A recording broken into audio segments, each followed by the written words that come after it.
Hakuna Mungu kama wewe Yesu. Ninakuabudu Bwana na kutukuza Yesu. Unastahili, mfalme wa wafalme, umeinuliwa mfalme. Wewe ni Mungu mkuu Jehova.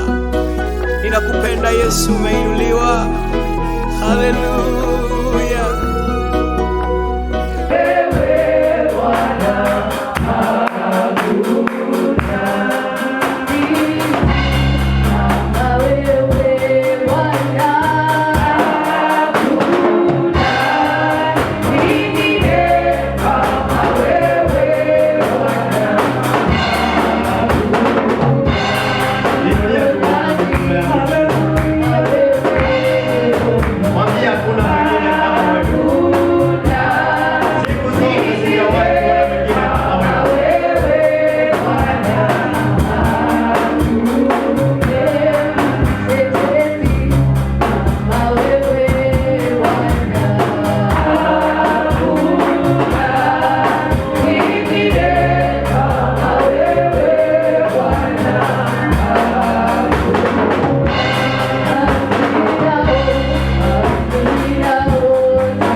Jina lako liinuliwe juu sana. Ninabariki Bwana majeshi baada hii. Napoenda kusikiza neno lako Baba, fungua mioyo yetu, fungua mawazo yetu, tuandae Jehova, tuwe watu ambao tunasikia. Nimekemea kila pepo, kila roho ya uzingizi, kila uchovu, kila unyonge, nimekemea kwa jina la Yesu. Anga ikafunguke, anga ya ibada hii kuanzia sasa mpaka wakati itakapotimika. Yesu, tutaona mkono wako. Wewe ni wa ajabu, wewe ni wa miujiza. Na ni kwa Yesu Kristo ninaomba na kuamini. Amen. Shangilia kwa Yesu. Kwa Yesu makofi. Amen. Amen. Amen. Kama tuchukue fursa hii kumkaribisha pastor akuja atupe neno la wakati. Karibu.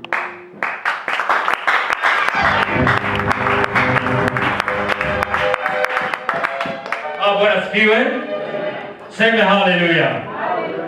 Oi, sema haleluya. Haleluya. Bado sema haleluya. Haleluya. Nashukuru Mungu kuwa hapa leo na kuwezeshwa kwa katika nyumba ya Mungu na pia kuwa mfunzi wa asubuhi ya leo. Bwana sifiwe.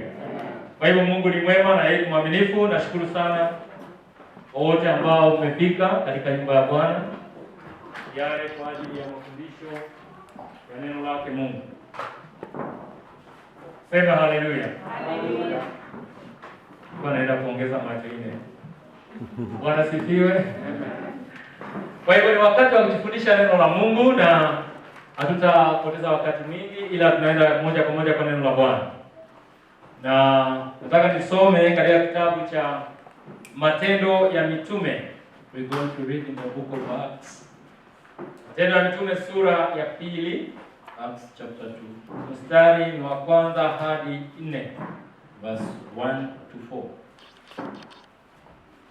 Bwana sifiwe.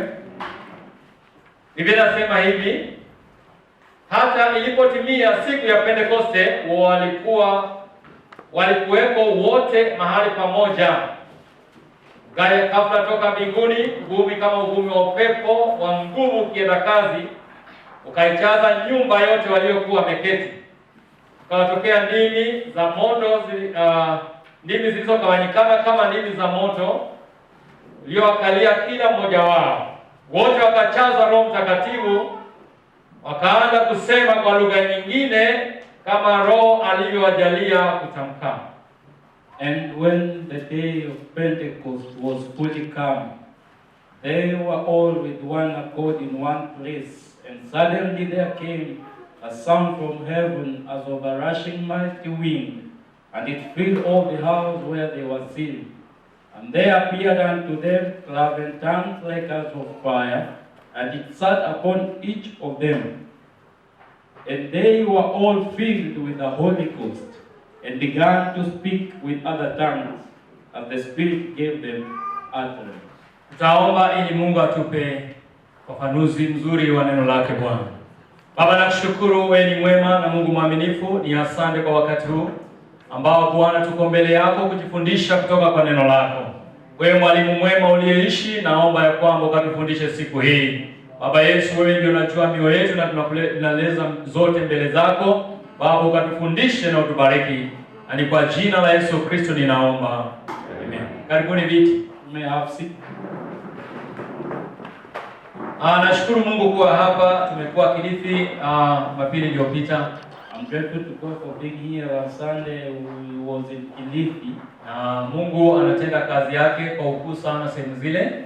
God is doing his work greatly in those other sides. Nashukuru Mungu kuwa sehemu ya watendakazi wake. I thank God for being part of his workmanship. Tunataka tujifundishe somo speaking in tongues. We want to learn over a lesson speaking, kunena kwa lugha. Bwana sifiwe. Somo hili kunena kwa lugha watu wengine kanisani hawaelewi. There are some people who do not understand this lesson. Na kule tulikokuwa Kilifi niliambiwa ya kwamba makanisa mengine wanafukuza watu wanapoanza kunena kwa lugha. While we were in Kilifi, we were told that there are some churches when you speak in tongues you are chased away. Inaonekana ni kitu ya dini za kigeni. It is seen as something of nowadays religion. Lakini sio kitu cha kigeni, It is not something new. ni kitu ambacho kilitabiriwa katika Agano la Kale. It's something that was prophesied in the Old Testament. Na kikatukia katika Agano Jipya. And it was come to pass in the New Testament. Bwana sifiwe. Kwa hivyo nataka tutazame utumiaji ama kunenaji kwa lugha katika Biblia. We want to examine the speaking in tongues according to the Bible. Nafundisha somo hili kwa sababu nilikuwa nimefundisha hapo awali mambo kuhusu Roho Mtakatifu. I'm teaching this lesson because earlier on we had learned about the Holy Ghost. Kwa hivyo nataka nione kama naweza malizia hii ingawa bado ni somo ndefu. I want to see if I can wind up on this, although it's a very long lesson. Katika Biblia kuna kusungumuza kwa lugha mara pili. In the Bible, there is speaking in tongues in two categories. Na kwa hivyo ni vizuri kutofautisha hizi hali za kusungumuza katika lugha. Therefore, it's very important to differentiate these two categories of speaking in tongues. Kitu ya kwanza, kunena kwa lugha ni ishara ya kwamba mtu amepokea Roho Mtakatifu. The first thing is a sign that is the initial sign that an individual or a person has received the Holy Ghost. Nataka nikupeleke katika Agano la Kale. Let me take you back in the Old Testament. Kitabu cha Isaya sura yake ni ya 28. In the book of Isaiah 28. Ana tabiri kuhusu kuja kwa ama watu kunena kwa lugha. He prophesies about people speaking in other tongues. Ukisoma kuanzia mstari wa 11, when you read from verse 11, inasema la mbali kwa midomo ya watu wageni na kwa lugha nyingine atasema na watu hawa. For with stammering lips and another tongue will he speak to his people. Mstari wa 12 ambao aliwaambia hii ndiyo raha yenu, mpeni raha yeye aliyechoka, huku ndiko kuburudika, lakini hawakutaka kusikia. To whom he said, this is the rest wherewith ye may call the weary to rest, and this is the refreshing, yet they would not hear. Kuongea kwa lugha, Yesu alisema waumini wataongea kwa lugha. Marko sura ya 16 mstari wa 17. About speaking in tongues is Jesus who said that believers they shall speak in other tongues, according to the book of Mark chapter 16 verse 17. Tunaona nabii Isaya ameshazungumza, ametabiri. Prophet Isaiah has already prophesied. Na pia tunaona katika huduma yake Yesu baada ya kufufuka anasema kwamba aaminie ishara itakuwa kwamba watanena kwa lugha. Now in the New Testament we see Jesus saying after his resurrection that whosoever shall believe, another sign shall follow them, which is the speaking in tongues. Kunena kwa lugha ni ishara ambayo inafuata mtu yule ambaye amepokea Roho Mtakatifu. Speaking in tongues is a sign that accompanied him that has received the Holy Ghost. Pia tunaona wakati siku ya Pentecost walipopokea Roho Mtakatifu walinena kwa lugha zingine. Also during the day of Pentecost, when they received the Holy Ghost, they spoke in other tongues. Tumesoma katika kitabu cha Matendo ya Mitume sura ya 2. We have already read in Acts chapter 2. Wakati Kornelio na nyumba yake walipopokea Roho Mtakatifu walinena kwa lugha nyingine. When Cornelius together with his house, when they received the Holy Ghost, they spoke in other tongues. Ukisoma Matendo ya Mitume 10 mstari wa 44 hadi 48 walipoenda kubatizwa. That is according to the book of Acts chapter 10 from verse 44 to 48. Ukisoma Matendo ya Mitume 19 mstari wa 1 hadi 6, wale wazee wa Efeso walikuwa waumini lakini walikuwa hawajapokea Roho Mtakatifu. Ndio kwa hivyo walipopokea Roho Mtakatifu walisema kwa lugha nyingine na utabiri. When you read in the book of Acts chapter 19 from verse 1, the elders of Ephesus, when they were baptized and they received the Holy Ghost, they spoke in other tongues. So kuna ishara ya kujua kwamba umepokea Roho Mtakatifu si kuona nyota usiku katika ndoto. There is a sign which is speaking in other tongue, not seeing a star in your dream. Si kwamba nimesikia vizuri tu, not that I felt good. Ni kuzungumza kwa lugha nyingine ndio ishara. The only sign is speaking in other tongue. Hallelujah. Bwana sifiwe. So si mambo ya dini ya kisasa, ni mambo yaliyotabiriwa. It's not about nowadays religion teachings, but it's about what was prophesied, ambayo inatimia wakati huu, which is fulfilled kuanzia siku ya Pentecost hadi leo hii. From the day of Pentecost up to today, watu bado wanapokea Roho Mtakatifu kwa ishara kunena kwa lugha nyingine. People are still receiving the Holy Ghost by the initial sign of speaking in other tongues. Bwana sifiwe. Na kunena kwa lugha na kutafsiri ama diverse kinds of tongues. Hiyo tena ni hali nyingine ya kunenaji kwa lugha. There's another dimension of speaking in tongues, which is speaking in tongues and the interpretation of diverse tongues. Nataka nikupeleke katika kitabu cha Wakorintho wa kwanza sura ya 12. In the book of 1 Corinthians chapter 12. Kuna kunena kwa lugha ishara na kuna kunena kwa lugha kipawa cha Roho Mtakatifu. There is speaking in tongues as the initial sign of receiving the Holy Ghost, and there is speaking in tongues as a gift. Hallelujah. Kwa zile karama ambazo ni 9 ambazo zinatajwa katika sura ya Wakorintho wa kwanza sura ya 12. In the first book of Corinthians chapter 12, there are 9 gifts that have been mentioned. Kuna ile ya kunena kwa lugha. There is a gift of speaking in tongues. Bwana sifiwe. Tusome kitabu cha Wakorintho wa kwanza sura ya 12. Mstari wa 8 nasema hivi: maana mtu mmoja kwa roho apewa neno la hekima, na mwingine neno la maarifa apendavyo roho yule, mwingine imani katika roho yule, na mwingine karama za kuponya katika roho yule mmoja, na mwingine matendo ya miujiza, na mwingine unabii, na mwingine kupambanua roho, na mwingine aina za lugha, na mwingine tafsiri za lugha.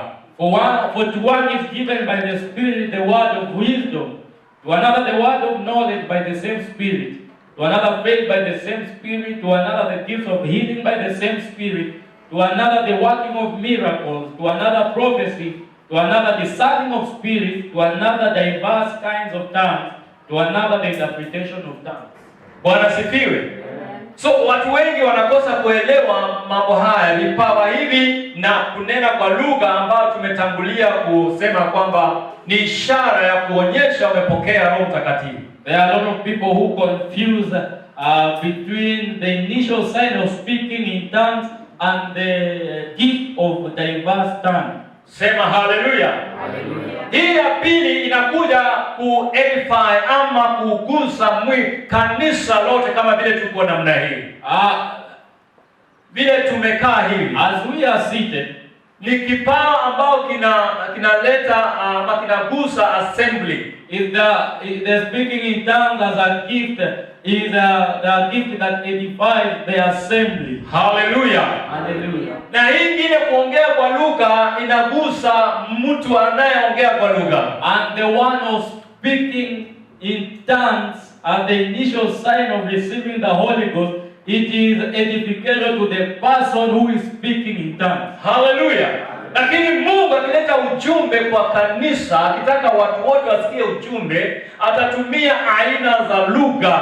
But if God intends to speak to the whole congregation, He will use the gift of speaking in tongues. Na hiyo ni kipawa ambacho Mungu anapaka mtu mafuta aliyepokea Roho Mtakatifu kwa ishara kunena kwa lugha, anaongea kwa lugha na mwingine anatafsiri ili kanisa lipate kujengwa. And this is a gift which God releases to an individual who has already received the gift of the Holy Ghost as the initial sign of speaking tongues, which will be used to edify the church. Sema hallelujah. Hallelujah. Kanisa linaomba kwa ajili ya tukio fulani ama tendo fulani ama hitaji fulani.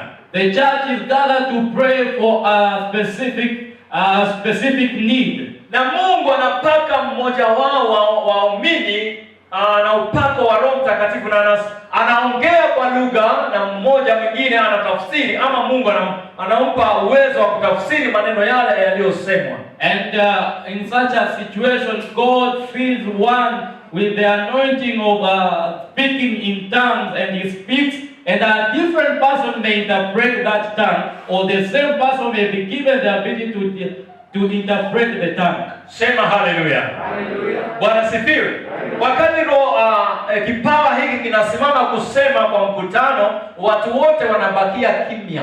When the gift is now in action, when one stands to speak in tongues, the whole other congregation remains silent. Hii ndio Paulo alisema ya kwamba wakiongea kwa kanisa waongee wawili ama watatu na mwingine atafsiri. Is where Paul is saying that when one speaks in the congregation, they speak two or three, and one to speak and another to interpret. Sema haleluya. Bwana sifiwe. Nafikiri pengine wengine wenu hamjaona hii kipawa karama hii kifanya kazi katika mkutano. Maybe some of us we have not experienced this gift in operation in the meeting. Lakini nimeshashuhudia na nimeshaona. But he has witnessed and he has seen. Sema haleluya. Kwa hivyo kusema kwa lugha kunatumika mara aina mbili. Speaking in tongues is in two different ways. Ni kuongea kwa lugha kama ishara ya mtu aliyepokea Roho Mtakatifu. First is speaking in tongues as one who has received the Holy Ghost. Na tena kuna kuongea kwa lugha kusudi kulijenga kanisa. And the speaking in tongues is a gift for edification of the church. Hello? Bwana sifiwe. Sijui kama unanielewa vizuri.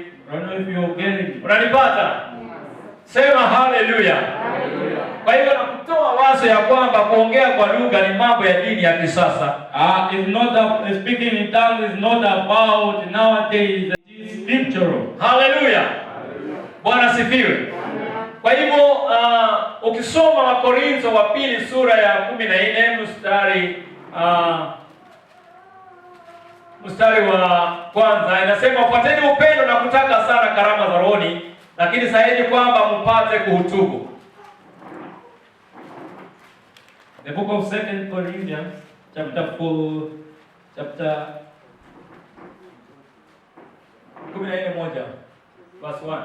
14:1. 1 Corinthians 14:1. 1 Corinthians chapter 14 verse 1. The Bible says, follow after charity and desire spiritual gift, but rather that ye may prophesy. Mstari wa 12 anasema vivyo hivyo na ninyi, kwa kuwa mnatamani sana kuwa watu wenye karama za Roho, takeni kwamba mzidi sana kuwa nazo ili kulijenga kanisa. Even so ye, for as much as ye are zealous of spiritual gift, seek that ye may excel to the edifying of the church. Bwana sifiwe. Kwa hivyo anazungumza, ukisoma hiyo sura yote anazungumzia jinsi vipawa vinafaa vifanye kazi katika mkutano kanisani. The whole chapter is speaking about how the gifts should be in operation in a meeting. Sema haleluya. Hallelujah. Kwa hivyo kuelezea juu ya kuongea kwa lugha, To explain in this about the speaking of tongues, tunaweza linganisha Matendo ya Mitume sura ya 2 mstari wa 4.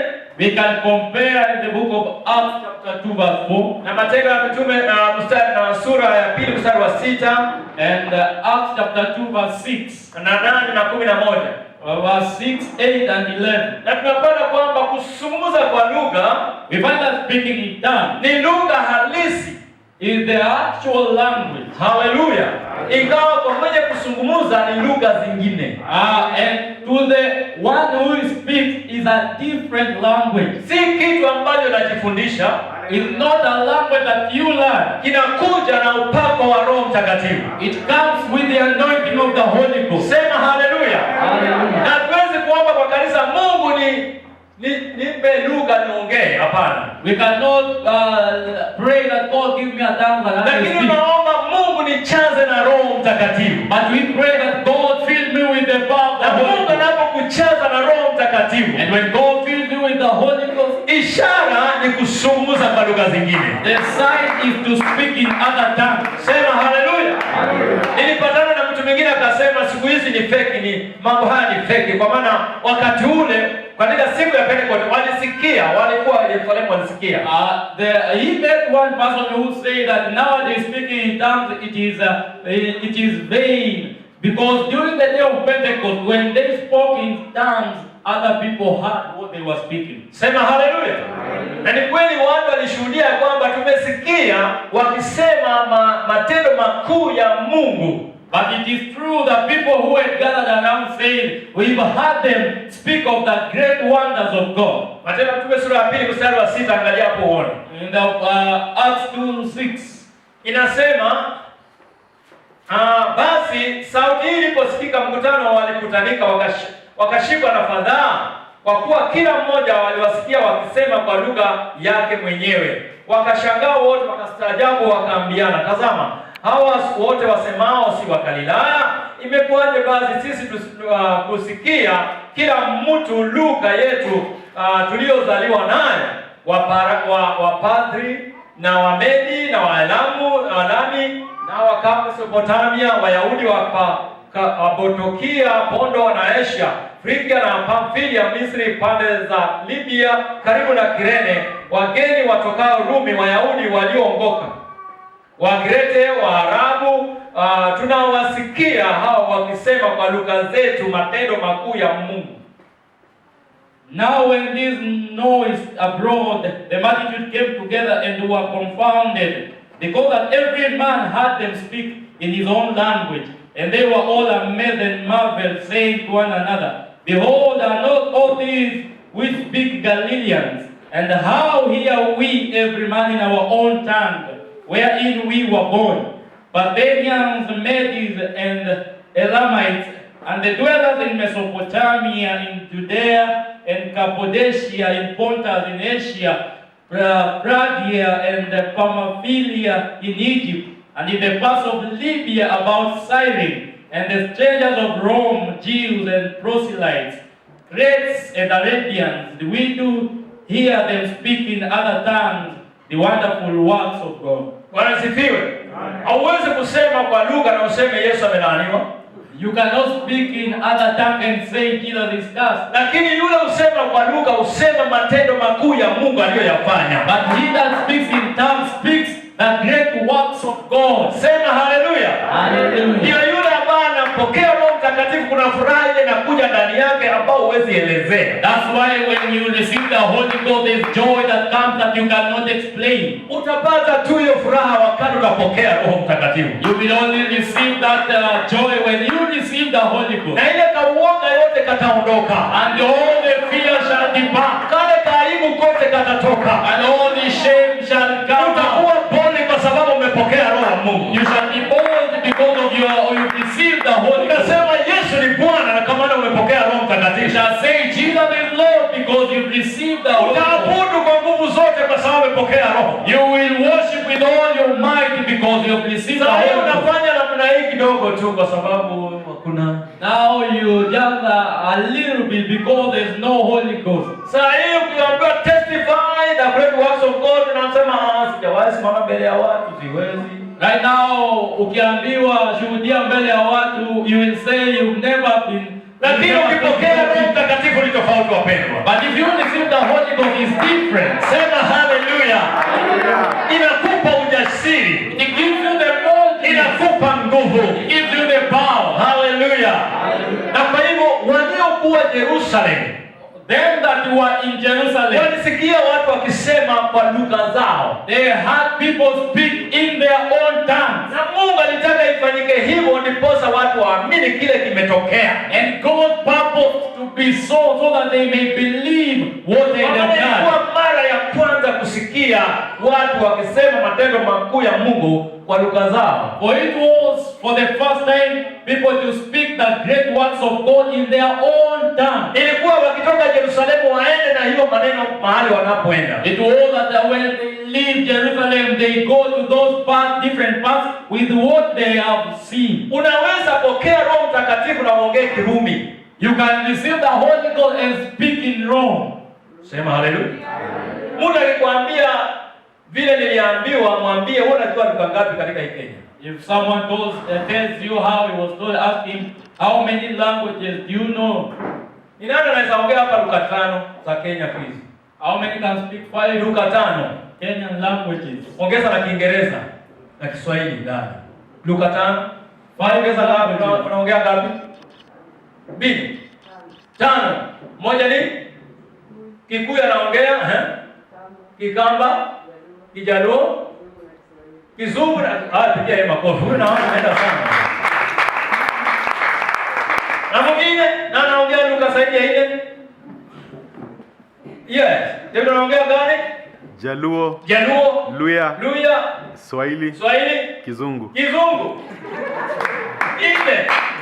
Bwana sifiwe. Kwa hivyo ukipokea Roho Mtakatifu na uongee kwa Kijaluo, ndio atakwambia hilo nasungumza.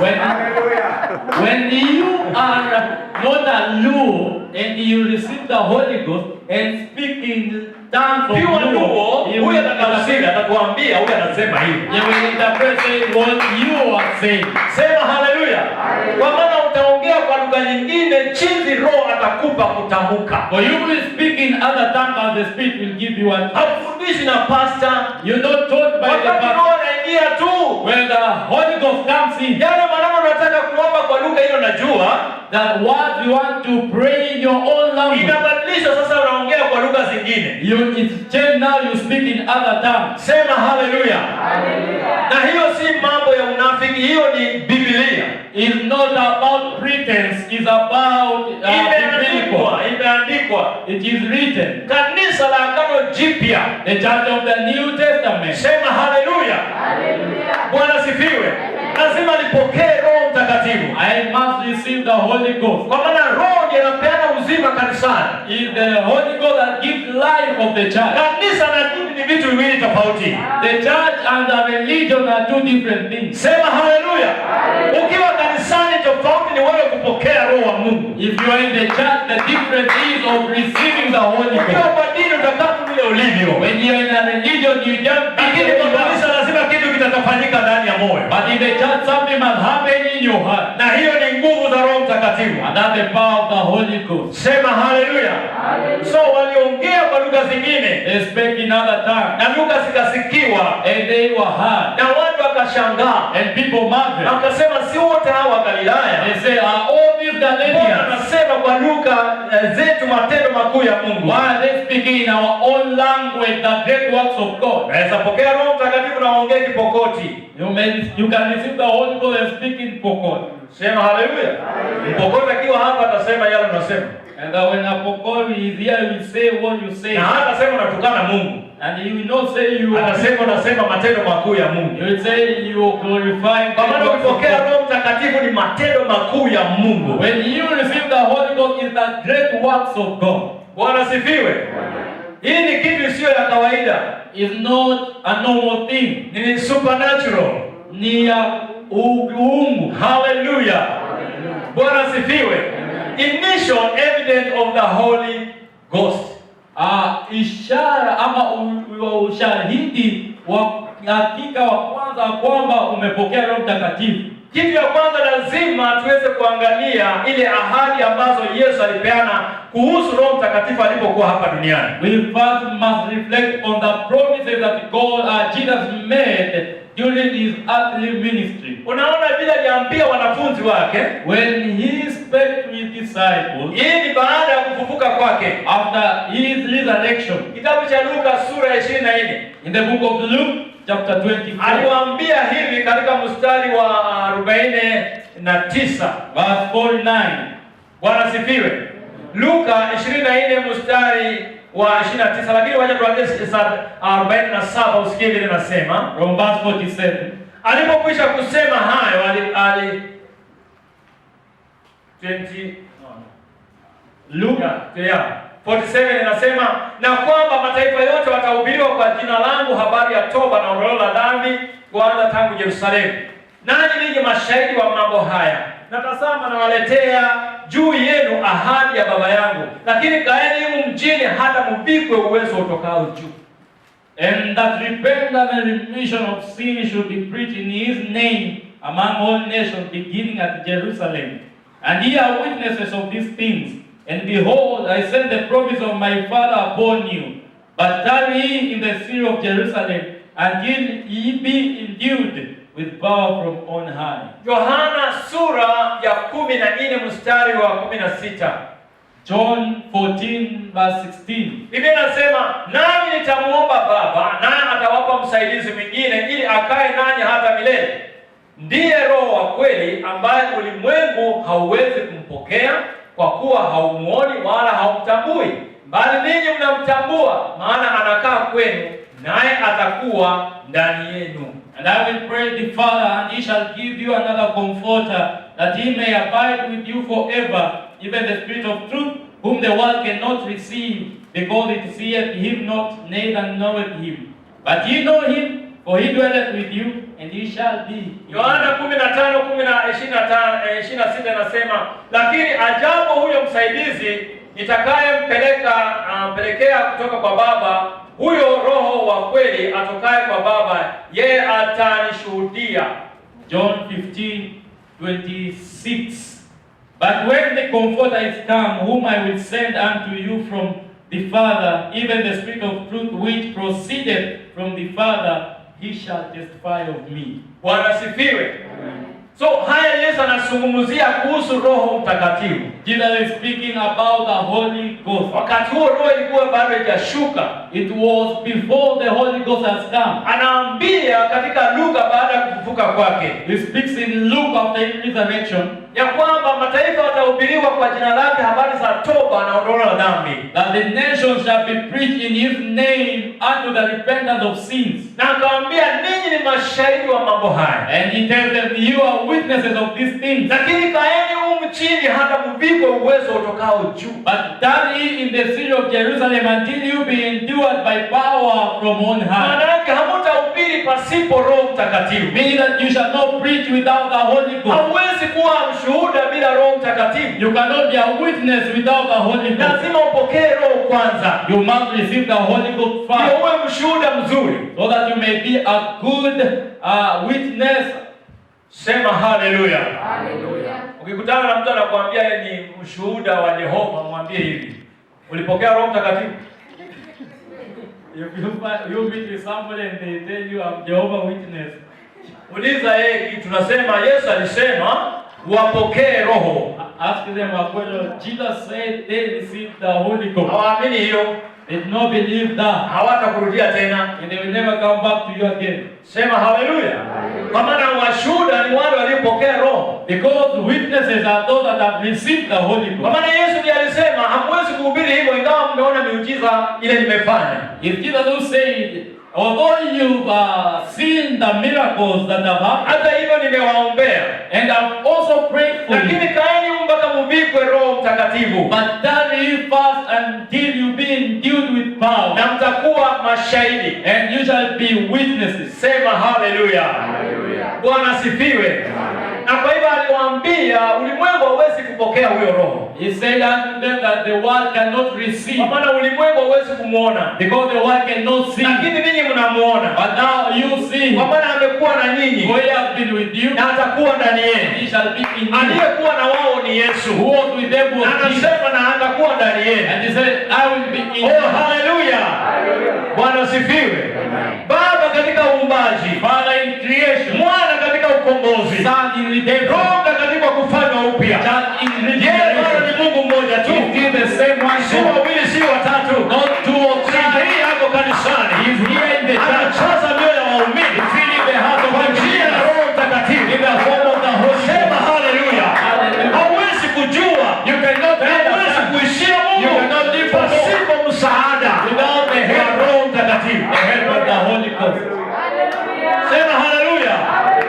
Kama alikuwa na wanafunzi wake miaka 3.5. If he was with the disciples for 3.5 years, Na tena akawaambia mkae hapa mjini. and he told them, tarry here, Kaeni Jerusalem. tarry in Mpaka Jerusalem, mpokee uwezo utokao juu. until you be endued the power from on Na high. hakika walirudi wakakaa Jerusalem. They went into Jerusalem. Kutoka mlima wa Mzeituni wakarudi Jerusalem. From Mount Olive, they went back to Jerusalem. Watu 120 120. wakangojea Roho Mtakatifu. They waited for the Holy Ghost. Kwa hivyo Yesu anaonyesha ushuhuda kamili ya kwamba Roho Mtakatifu atakujia watu wake. Jesus is explaining and showing that the Holy Ghost shall descend unto his people. Bwana sifiwe.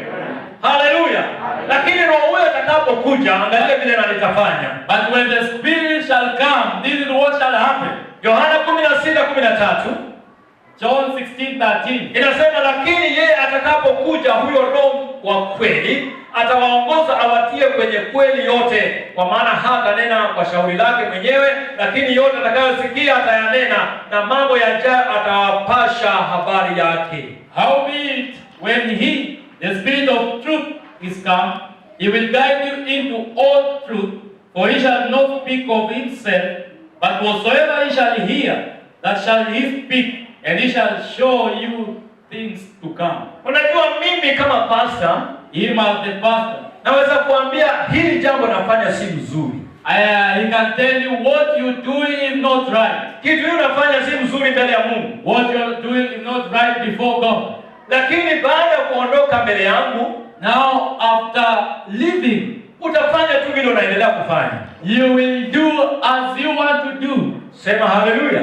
Hata naweza fundisha hapa kanisani, I can even teach here in niseme the church jambo hili unalolifanya ni mbaya, and say what you are doing is wrong.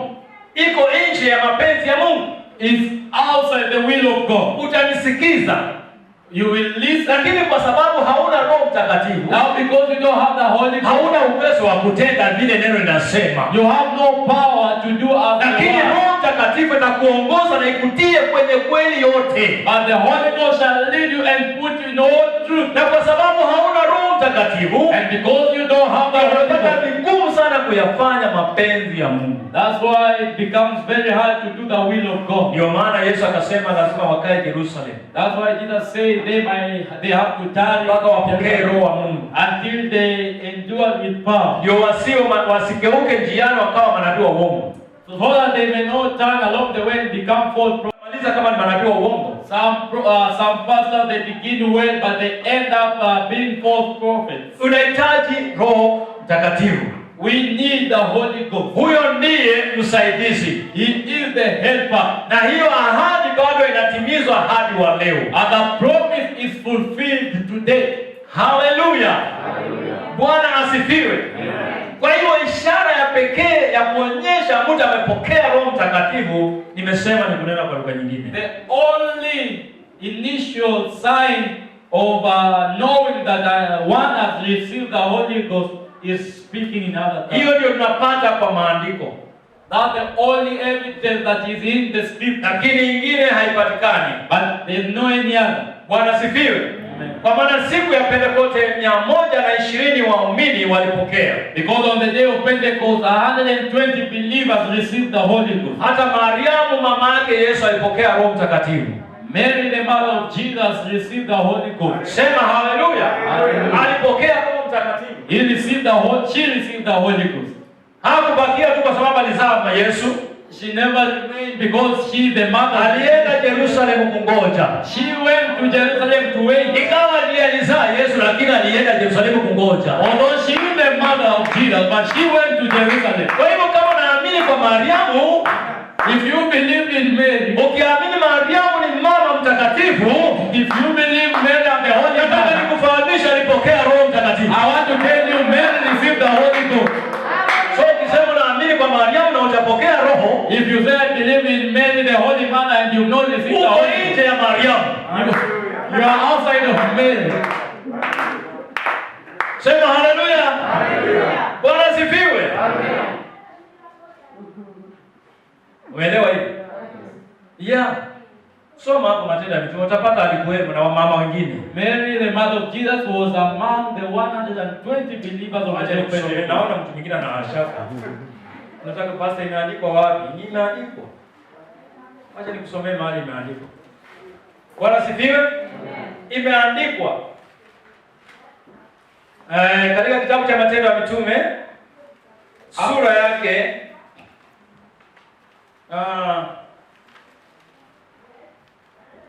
kuanzia mstari sura ya kwanza mstari wa 12 inasema, kisha wakarudi kwenda Yerusalemu kutoka mlima ulioitwa Mzeituni uliokuwa karibu na Yerusalemu, wapata mwendo wa Sabato, maana yake siku 7. Walipoingia wakapanda orofani walipokuwa wakikaa Petro, Yohana, Yakobo, Andrea, Filipo, Tomaso, Bartholomeo na Mathayo, Yakobo Alfayo na Simoni Selote na Yuda wa Yakobo. Hao wote walikuwa wakidumu kwa moyo mmoja katika kusali pamoja na wanawake na Mariamu mama yake Yesu na ndugu zake. Then returned they unto Jerusalem from the mount called Olive, which is from Jerusalem a Sabbath day's journey. And when they were coming, they went up into the upper room, where abode both Peter, James, and John, and Andrew, Philip and Thomas, Bartholomew and Matthew, James the son of Alphaeus, and Simon Zealots, and Judas the brother of James. These all continued with one accord in prayer and supplication with the women, and Mary, the mother of Jesus, and with his brethren. Hallelujah. Wale watoto Yosef alizaa baada ya Yesu ndio wanaitwa ndugu za Yesu. The children that Joseph bore after Jesus are the ones referred to the brothers of Jesus. Sema hallelujah. Kwa hiyo Mariamu alipokea Roho. Mary received the Holy Ghost siku ya Pentecoste, on the day of Pentecost. So unahitaji upokee Roho Mtakatifu. You need to receive the Holy Ghost. Ahadi hii maandiko yanasema ni kwa ajili yenu, watoto wenu na kwa wote walio mbali na wote watakaoitwa na Bwana Mungu wetu amjii. And the scripture says this promise is unto you, unto your children, and unto all that are far off that shall be called, that they may come unto the Haikuwa Lord. kwa mitume peke yao. It was not only unto the leo watu wanapokea Roho Mtakatifu. Till today people receive the Holy Spirit. Sema hallelujah. Hallelujah. Hata hapa kanisani wanapokea Roho Even Mtakatifu. here in the church they receive the Holy Ghost. Tulikuwa Kilifi watu 7 walipokea Roho And Mtakatifu. they were in Kilifi, 7 people received the Holy Ghost. Mungu anamimina Roho wake. God is really pouring His Spirit. Hallelujah. Hallelujah. Na hata Roho ni kwa ajili yako wewe pia. And the Spirit and the Holy Ghost is unto you also. Ni ujuzi ambao unasisimua. Is an exciting experience. Hallelujah. Hallelujah. Na uwezi kuelezea vile unasikia. That cannot be fully narrated or explained how you feel. Bwana sifiwe. Hallelujah. Tumesema kwamba unapopokea Roho Mtakatifu, when you receive the Holy Ghost, wakati unaanza kuomba maombi, when you start to pray, unaanza kuomba kwa maneno hilo najua mwenyewe.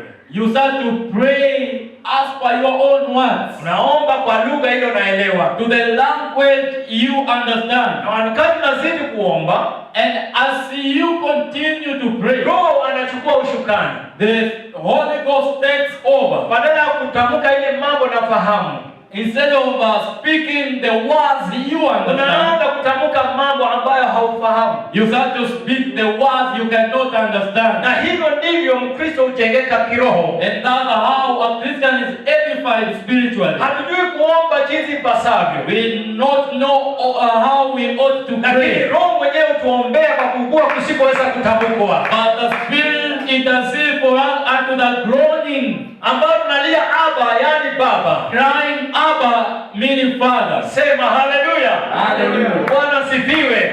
Na Roho mwenyewe anashuhudia pamoja na roho zetu. And the Spirit testifies with our spirit ya kwamba sisi ni wana wake. That we are the children of God. Sema haleluya. Hallelujah. Wewe si mtu tu wa Mungu. You not just like a wewe son of God. Mwana wa Mungu. You are a child of God. Kwa nini?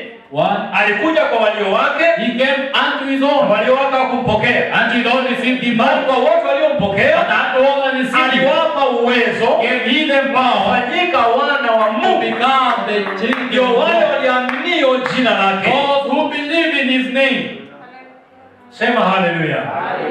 Bwana sifiwe. Kwa hivyo nimeelezea kuna kuongea kwa lugha ambayo kuna edify kanisa kwa jumla ama inajenga kanisa kwa jumla. There is speaking in tongues which is the edification of the church. Na kuna kuongea kwa lugha ambao mtu anajijenga mbele za Mungu. And there is speaking in tongues which one is edified before God. Wakati ambapo unaomba mbele za Bwana. As you pray before God. Sema haleluya. Hallelujah. Bwana sifiwe. Kwa hivyo mtu asikukozeshe kwa hilo. Let no one mislead you on this. Lakini ni vizuri upate kuelewa. But it's better that you understand. Ningependa utakapoenda nyumbani usome kitabu cha Wakorintho wa kwanza. When you go home, kindly read 1 Corinthians. Sura yake ni ya 12. Chapter is 12. Kutoka mstari ni wa 8.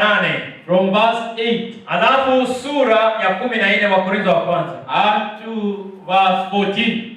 Bwana sifiwe. Na hapa sura ya 14 and in chapter 14 Paulo alikuwa anapeana maelekezo juu ya vile ambavyo kanisa linafaa liongozwe wakati wa assembly. Apostle Paul was giving instruction to the church how it should be governed or how it should be ruled during a service. Soma katika mstari wa 26. We read verse 26. Biblia inasema, basi ndugu, imekuwaje mkutanapo pamoja, kila mmoja ana saburi, ana fundisho ama ufunuo, ana lugha, ana tafsiri. Mambo yote yatendeke kwa kusudi la kujenga. Kama mtu akinena kwa lugha, wanene wawili au watatu, si zaidi, tena zamu kwa zamu, na mmoja na afasiri. Lakini asipokuwepo mwenye kufasiri, na anyamaze katika kanisa, aseme na nafsi yake tena na Mungu. How is it then, brethren, when ye come together, every one of you has a psalm, has a doctrine, has a tongue, has a revelation, has an interpretation? Let all things be done unto edifying. If any man speak in unknown tongue, let it be by 2 or at the most by 3, and that by calls, and let one interpret. But if there be no interpreter, let him keep silent in the church, and let him speak to himself and to God. Bwana sifiwe. Mmekutana katika ushirika, tuseme nyumbani. You gathered in a fellowship in your home. Alafu mnaingia tu na kila mtu anaanza kuongea kwa lugha. Now you come together and everyone has to speak in tongues. Sasa hiyo ni mkutano gani huu? Which kind of a meeting is this? Na mtu ambaye asiamini anapoingia atajua ni nini mnasema. And when an unbeliever comes in, will he understand what you say? So ndio maana Paulo anajaribu kuelezea namna ya kutumia kipawa cha aina za lugha. That's why Paul is ready to explain on the usage of the gift of speaking in tongues. Anasema mnapokutana mtu mwingine ana neno kwa saburi. When we meet one other psalm, mwingine ana wimbo, one other psalm, mwingine ana ufunuo, another has a revelation, mwingine ana fundisho, some other doctrine. Bwana asifiwe.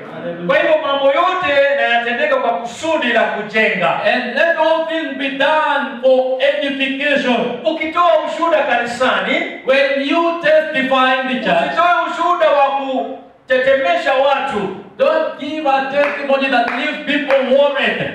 Kusema kama ni hiyo hii kanisa mimi siingii. Saying if that's the way this church I'm not coming in. Bwana asifiwe. Unajua kitabu nilikuwa nafikiri ushuhuda ni kama mtu aliyeoa mtu ndiye sasa anaweza shuhudia. Long time ago I thought that having a testimony is like someone you kill somebody. Nikiwa kijana waliniambia na sasa wewe umeenda sana kanisani mapema. Sasa wewe unashuhudia nini? When he was young, he was told you go to church very early. You will not have a testimony. Haujaenjoy life ya ujana, sasa unashuhudia nini? You will not enjoy youth life. Haujafanya kitu na visanga. You will not done mazingaungu. Sema haleluya. Nikafikiri yani kutestify ni kusema mimi niliua mtu. I thought to testify saying I killed someone. Bwana asifiwe. Nilikuwa mahali mtu mmoja akatoa ushuhuda. Pastor was somewhere and one person gave a testimony. Kusema Yesu ameniokoa. Jesus has saved me. Kabla hiyo, before that, nilikuwa napanda juu ya mti kwa barabara. I used to climb on top of a tree on the road. Na watu wakipita mimi nakojolea. Natoa ushuhuda. Nakojoa juu ya vichwa vya watu. I kojoa on the top of head of people. Hata sasa ni ushuhuda wa maajabu. That's a testimony. Hiyo si ushuhuda wa maajabu. That's not a testimony. Sema haleluya. Wakati mwingine niko kwa kikosi wachungaji vile tumekaa hivi. And then another time, Pastor was in a pastor's meeting. Kakamega kule umekutana kwa assembly. In Kakamega they met in assembly. Nilikuwa najua wale wahubiri vizuri, mimi ni mgeni huko. He was a new pastor among the pastors. Pastor mmoja kahinuka. And one pastor stood. Akasema wacha niwaambie Mungu ameniokoa. And said, let me tell you, God has saved me. Mimi nilichinja mtu na nikanamba damu yake. I killed someone. I drowned his blood. Nilimwangalia nikasema huyu siwezi soma karibu na. I looked at him. Hata kama ni mhubiri sitatembea nao. Even if he's a pastor, I cannot walk with him. Kwa maana hiyo roho inashamtembelea. Because that spirit may come back akiwa chini kwa imani. When he is low in the kama chinja mtu na kalamba damu. If we murder someone, if he slaughters someone, ni rahisi kurudia hiyo tena. Mimi na huyu hapana. It is very easy for that. Alisukuma mbali. He made me to be. Lakini ushuhuda mzuri. But a good testimony. Nilikuwa mtenda dhambi. I was a sinner. Yesu akaniokoa. But Jesus saved me. Sema haleluya. Hallelujah. Nimesamehewa dhambi. I've been forgiven my sins. Jina langu limeandikwa kitabu cha uzima. And my name is. Hiyo msaidizi. I've received a helper. Hiyo ndio ushuhuda. That's the testimony. Haleluya. Maana yako umeshuhudia kifo cha Yesu. You've testified the death of Christ. Kwa kutubu dhambi. By repenting. Umeshuhudia kuzikwa kwa Yesu. You've testified the birth of kubatizwa kwa jina la Yesu. Umeshuhudia kufufuka kwa Yesu. You've testified the resurrection of Roho Mtakatifu. Una ushuhuda. You have a testimony ya kuambia watu. You have something to tell people. Wewe kukumbuka mambo ulisamehewa. Don't remember things you were forgiven.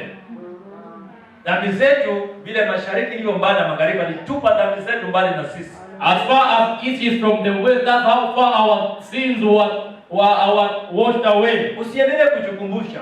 Don't remind yourself. Najua siku zangu. Huyu angenichezea. Huyu. You could not have crossed my path. Acha tu Yesu ameniokoa, lakini huyu.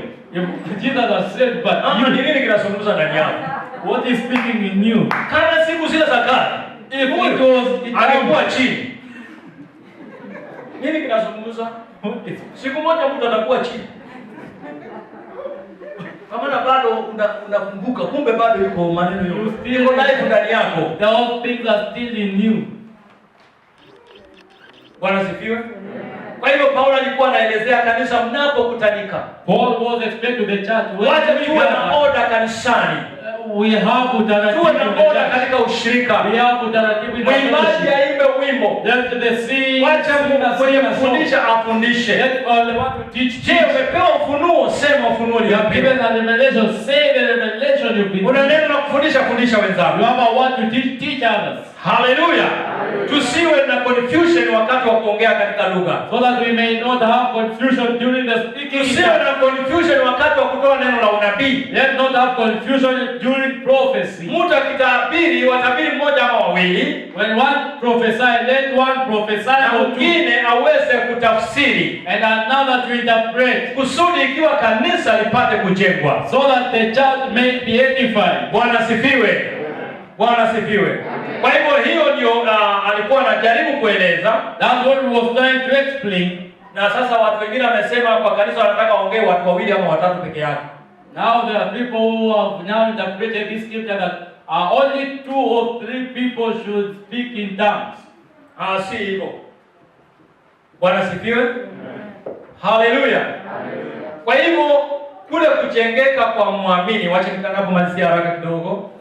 The edification of a believer, wakati mtu anaongea katika lugha, when an individual speaks in tongue. Katika maombi unaweza ongea katika lugha wakati mtu anaomba. You can speak in tongues when you pray. Sema hallelujah. Number 2, unaweza ongea kwa lugha wakati unaimba. Secondly, you can speak in tongues when you are singing. Bwana sifiwe. Na pia unaweza kuwa na furaha kuongea kwa lugha wakati mtu anapeana. And also you can speak in tongues when you are giving. Hiyo ni aina ya kusifu Mungu katika kutoa sadaka zako. Speaking while giving is a form of thanksgiving unto God when you are giving. Bwana sifiwe. Amen. Sema hallelujah. Isiwe wakati mwingine mtandanaika hawa waimbaji wataimba na waanze kuongea kwa lugha, usiseme ameenda kijaa. Don't be amazed when the singer they start to sing and they start to speak in tongues. Itakuwa ni kwa sababu ya faida yake. It will be for his edification. Mungu anamufanya upya, and God is renewing him or her. Sema hallelujah. Bwana sifiwe. Kwa hivyo ni vizuri sana kupokea roho wa Mungu. It's very important that to receive the Holy Ghost. Na ni vizuri sana tuachilie roho wa Mungu asungumuze. And it's very important that we allow the Spirit of God to speak. Usisimishe roho wa Kristo. You should not quench the Spirit. Lakini tuache roho wa Mungu atende kazi kati yetu. But we let the Spirit of God work in our midst. Sema hallelujah. Na kanisa litajengwa. And the church shall be edified. Tuko katika kipindi ambapo mchungaji alitangaza kwamba watu wajinyenyekeshe na kuomba. We are in a prayer and fasting time. Na ni wakati mzuri tunapeana nafasi kwa Roho Mtakatifu kuzungumza nasi. And it's a good time to give the Holy Ghost the time to speak to us. Na ni ibada nzuri sana mbele zake Mungu. And it's a very reasonable service before God. Sema hallelujah. Ni wakati mapenzi yako yanashuka ili mapenzi ya Mungu yatendeke. Is when you decrease your will for the will of God to happen. Sema hallelujah. Tukiomba jambo lolote kwa mapenzi yake, yeye atafanya. When we pray anything in his will, it shall happen. Kwa hivyo unenaji kwa lugha ni maandiko. Speaking in tongues, it is scriptural. Si mambo ya kigeni, not a new thing. Ni ishara ya kwamba umepokea roho wa Mungu. It's a sign that you've received the Spirit of God. Sema hallelujah. Na kuna maandiko mengi katika Biblia, kitabu cha Matendo ya Mitume. And the other scriptures in Acts, watu walipokea Roho Mtakatifu wakanena kwa lugha. Where people received the Holy Ghost and spake in other tongues. Naomba upokee roho wa Mungu. I pray that you may receive the Spirit of God. Akusaidie kuishi maisha matakatifu. To live a holy life. Ili usipikane na mapenzi ya Mungu. So that you may not fight against the will of God. Mungu anataka ufanye hivi na unakataa. Mungu anataka uende huko na unakataa. Alafu njia zako zitakuwa ngumu. That God wants you to go in a certain direction but you are refusing. Mungu anataka ufanye uona siwezi. Niende huko siwezi. Fanye uwezi. God wants you to do certain thing but you are fighting against it. Sema hallelujah. Lakini ukipokea roho wa Mungu, when you receive the Spirit of God, utatembea kwa mapenzi ya Mungu. You will walk in the utafanya yale Mungu anataka. You will do what God wants you to do. Na kitu tunajua kwamba uko kwa mapenzi ya Mungu. And the only thing we know you are in the will of God. Utakuwa na amani, you will have peace. Lakini kama bado unasumbuka na kwa wasiwasi nyingi, when you are still worried, kuna kitu ambayo hauko ndani ya mapenzi ya Mungu. Still you are out of the will of God. Kuna kitu unafanya lakini si sawa. There's something you are doing but it's not right. Lakini amani na furaha ndani ya moyo. The peace and joy of the heart. Uko kwa mapenzi ya Mungu. You are. Unatembea ndani ya mapenzi ya Mungu. You are walking the will. Mungu akubariki mpendwa. Acha tuachilie Roho Mtakatifu atembee. Wala utapokea Roho Mtakatifu. Naomba Mungu awapatize kwa Roho wake. Tutembee katika njia za Mungu. Uweze kushinda shetani. Sema haleluya. Tusimame tumshukuru Mungu. Kwa ajili ya kipawa cha Roho Mtakatifu. Atuwezeshe kutembea katika Roho. Tuweze kuyatenda mapenzi yake. Tuinulie Bwana mikono tumshukuru. Kama una Roho Mtakatifu wakati mzuri. Bwana nijaze na Roho Mtakatifu. Nataka nikuishie Mungu wangu. Nataka nifanye mapenzi yako. Na Mungu atatenda. Uhimidiwe Bwana Mungu wetu. Tukushukuru wewe ni mwema na wewe ni mkuu. Asante kwa neno lako asubuhi ya leo. Bariki wacha wako Baba. Waachilie Roho Mtakatifu akajaze kanisani. Watu wako watembee katika nguvu za Roho Mtakatifu. Uhimidiwe na upewe sifa Mwokozi. Asante Yesu, asante Bwana.